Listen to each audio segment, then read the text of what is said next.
തിരുവനന്തപുരം ബാലരാമപുരത്ത് 2.5 വയസ്സുകാരിയെ കൊലപ്പെടുത്തിയ കേസിലെ പ്രതി ഹരികുമാർ ഭക്ഷണം കഴിക്കാൻ കൂട്ടാക്കുന്നില്ലെന്ന് പോലീസ്. ചോദ്യം ചെയ്യൽ തുടങ്ങിയപ്പോൾ മുതൽ ഭക്ഷണം കഴിച്ചിട്ടില്ല. കുട്ടിയുടെ അച്ഛനെയും അമ്മയെയും ഇന്ന് ചോദ്യം ചെയ്യും. കൊലപാതകിയായ അമ്മാവൻ ഹരികുമാറിനെ ഇന്ന് മജിസ്ട്രേറ്റ് മുന്നിൽ ഹാജരാക്കുകയും ചെയ്യും. കൂടുതൽ വിവരങ്ങൾ സ്റ്റെഫിൻ നൽകും. സ്റ്റെഫിൻ, എന്തിനാണ് ഇപ്പോൾ ഇയാൾ ഇങ്ങനൊരു നാടകം നടത്തുന്നത്? ആ കുഞ്ഞിനെ പോലീസിന്റെ നിഗമനത്തിൽ ഇതുവരെയുള്ള അന്വേഷണത്തിലെല്ലാം കണ്ടെത്തിയിരിക്കുന്നത് മാത്രമല്ല, ഇന്നലെ അയാൾ കുറ്റം സമ്മതിക്കുകയും ചെയ്തു. ഇനിയിപ്പോൾ ഭക്ഷണം കഴിക്കാതിരിക്കുന്നത് എന്തിനാണ്?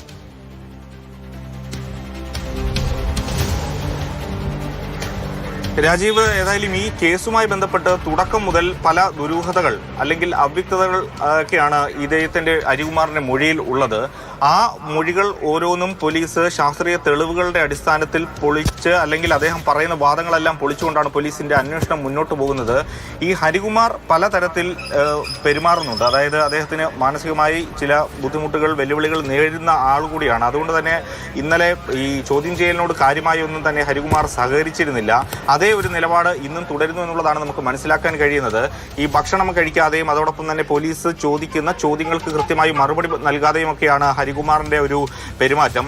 അതോടൊപ്പം തന്നെ കൃത്യമായ രീതിയിൽ ചോദ്യം ചെയ്യലിനോട് അദ്ദേഹം സഹകരിക്കുന്നില്ല. ഒപ്പം തന്നെ ശ്രീധുവിന്റെ പങ്ക് ഈ കൊലപാതകത്തിൽ ഉണ്ട്, അല്ലെങ്കിൽ അതിന് ഉതകുന്ന തരത്തിലുള്ള സാഹചര്യ തെളിവുകളൊക്കെ ഉണ്ട്, മൊഴിയിലെ വൈരുദ്ധ്യങ്ങൾ ഉണ്ട് എന്നിരിക്കലും ഇതുവരെ ഹരികുമാറിൽ നിന്ന് അത്തരത്തിലുള്ള സൂചനകളൊന്നും തന്നെ അന്വേഷണ സംഘത്തിൽ ലഭിച്ചിട്ടില്ല എന്നുള്ളതാണ് ഏറെ പ്രധാനപ്പെട്ട കാര്യം.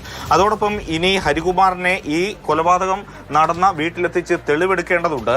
അതിലേക്കായിരിക്കും ഇനി പോലീസ് നീങ്ങുക. കാരണം ഈ തെളിവെടുപ്പ് നിർണായകമാണ്. കാരണം കൂടുതൽ തെളിവുകൾ ശേഖരിക്കുന്നതിന് വേണ്ടി, ഈ കൊലപാതകം എങ്ങനെയാണ് നടത്തിയതെന്ന് അടക്കമുള്ള കാര്യങ്ങൾ പറയുന്നതിന് വേണ്ടി അദ്ദേഹത്തെ ഇങ്ങോട്ടേക്ക് കൊണ്ടുവരാനുള്ള സാധ്യതയുണ്ട്.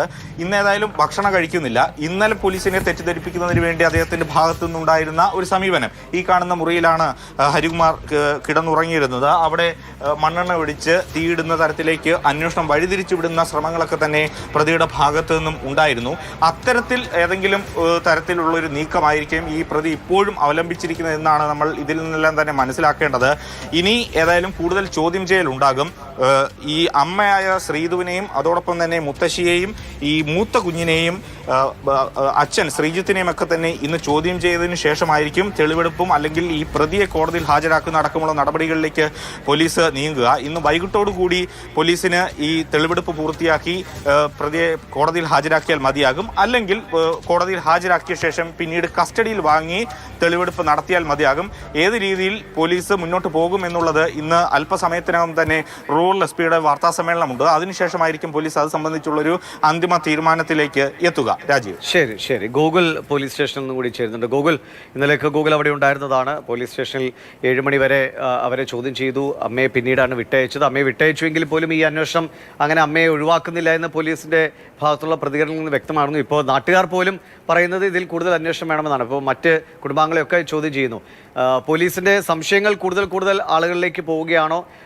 എന്താണ് ഇതിന്റെ ദുരൂഹത? അത് അഴിയാൻ ഒരുപാട് സമയമെടുക്കുമോ?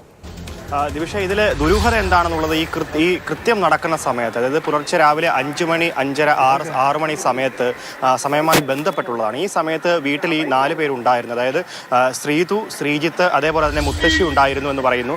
അങ്ങനെ നിരവധി ആളുകൾ, അതായത് ഈ കുടുംബത്തിലുണ്ടായിരുന്ന ആളുകൾ പലരും ഈ സമയത്ത് ഉണ്ടായിരുന്നു. പക്ഷേ ഇവരാരും ഈ കുട്ടിയുടെ കരച്ചിൽ കേട്ടതായിട്ട് അമ്മയുടെ മൊഴിയുണ്ട്. അതേപോലെ തന്നെ അമ്മയുടെ മൊഴികൾ ആദ്യം തൊട്ടേ വൈരുദ്ധ്യത്തിലാണ്.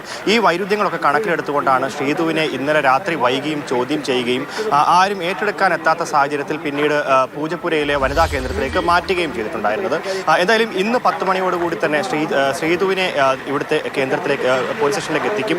തുടർന്നും പരിശോധനകളും അതുപോലെ തന്നെ ചോദ്യം ചെയ്യൽ നടപടികളും മുൻപോട്ട് പോകുമെന്നുള്ളതാണ് അറിയാൻ സാധിക്കുന്നത്. എന്തായാലും ഇപ്പോൾ ഈ കുട്ടിയുടെ അച്ഛൻ, അതായത് ശ്രീജിത്തിനെ ചോദ്യം ചെയ്യൽ നടപടികൾക്കായി വിളിച്ചു വരുത്തിയിട്ടുണ്ട്. അതേപോലെ തന്നെ മുത്തശ്ശിയെയും കുട്ടിയുടെ മൂത്ത സഹോദരിയെയും എത്തിച്ചിട്ടുണ്ട്.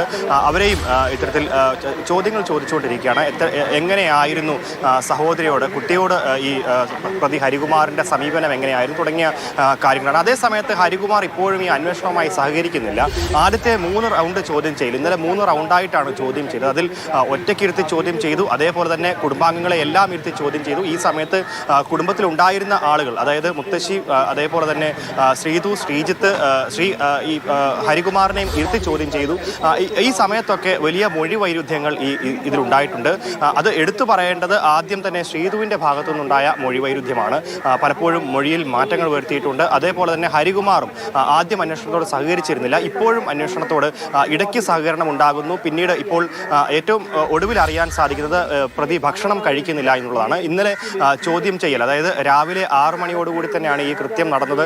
ആ സമയത്ത് തന്നെ പോലീസ് ഏതാണ്ട് അനുമാനത്തിലെത്തിയിരുന്നു ഇതൊരു കൊലപാതകമാണെന്നുള്ളത്. ആ പ്രാഥമിക വിവരത്തിന്റെ അടിസ്ഥാനത്തിൽ പോലീസ് ഇവരെ ചോദ്യം ചെയ്യലിനായിട്ട് സ്റ്റേഷനിലേക്ക് എത്തിക്കുകയും ചെയ്തു. ആ സമയത്ത് തുടങ്ങിയ ചോദ്യം ചെയ്യൽ ഇന്നലെ രാത്രി വൈകി തുടരുകയും ചെയ്തു. ഇന്ന് രാവിലെ ഗൂഗിൾ ഒറ്റൊരു കാര്യം കൂടി, ഇവിടെ നേരത്തെ ഒരു പഞ്ചായത്ത് മെമ്പർ ഈ പരിസരവാസി പറഞ്ഞ ഒരു കാര്യം നമ്മൾ നേരത്തെ കേട്ടതാണ്. അതായത് ഈ അമ്മാവൻ സ്വന്തം നിലയ്ക്ക് ഇത് ചെയ്തു എന്ന് കരുതാനാവില്ല, മറ്റാരുടെയെങ്കിലും സഹായം കൂടി ഒരു പക്ഷേ ഉണ്ടാകുമെന്ന്. പോലീസ് അങ്ങനെ എന്തെങ്കിലും സംശയിക്കുന്നുണ്ടോ? രാജീവ്, അത് തന്നെയാണ് പോലീസ് അത്തരത്തിലൊരു സംശയം ആദ്യമേ പ്രകടിപ്പിക്കുന്നുണ്ട്. അതിന് കാരണമായി പറയുന്നത് ഈ പ്രതി ഹരികുമാർ ഒരു ഓട്ടിസ്റ്റിക് വ്യക്തിയാണ്. ഓട്ടിസം ബാധിച്ചിട്ടുണ്ട്. അതുകൊണ്ട് തന്നെ ഇത്തരത്തിലൊരു കൃത്യം നടത്താനായിട്ടുള്ള സുബോധം അല്ലെങ്കിൽ ബുദ്ധി വികാസം ഇല്ല എന്നുള്ളതാണ് ഈ പോലീസ് പറയുന്നത്. അതുകൊണ്ട് തന്നെയാണ് ഈ ശ്രീധുവിലേക്കുള്ള അന്വേഷണം മുൻപോട്ട് പോവുകയും ഈ കൃത്യമായിട്ടുള്ള ഒരു നിലപാടിലേക്ക് പോലീസ് എത്താതിരിക്കുന്നതും ഇതിൽ കൂടുതൽ പ്രതികൾ ഉൾപ്പെട്ടിട്ടുണ്ടോ എന്നുള്ളത്, കുടുംബത്തിനകത്തു നിന്നുള്ളൊരു സഹായം ഇതിന് കിട്ടിയിട്ടുണ്ടോ എന്നുള്ള കാര്യങ്ങൾ പോലീസ് അന്വേഷിച്ചു വരികയാണ്. എന്തായാലും ഈ പ്രതി ഹരികുമാർ ആദ്യം തന്നെ പലതരത്തിൽ മൊഴികളിൽ വൈരുദ്ധ്യം വരുത്തുകയും താനാണ് ഒടുവിൽ അത് ഏറ്റെടുക്കുമ്പോഴും പ്രതി പിന്നീട് അത് മാറ്റി പറയുന്നുണ്ട്. ഇതിലൊക്കെ തന്നെ വൈരുദ്ധ്യങ്ങൾ ഉള്ളതുകൊണ്ടാണ് പോലീസ് ഒരു പ്രതിയിലേക്ക് ഒതുങ്ങാതെ, അതായത് ഹരികുമാറിൽ മാത്രം ഒതുങ്ങാതെ ബാക്കിയുള്ളവരെ കൂടെ വീണ്ടും ചോദ്യം ചെയ്യുന്നത്. റൂറൽ എസ് പിയുടെ സംഘം എത്തി വീണ്ടും ചോദ്യം ചെയ്യൽ നടപടികൾ ഗൂഗിളാണ് പോലീസ് സ്റ്റേഷനിലെ വിവരങ്ങൾ പങ്കുവച്ചുകൊണ്ട്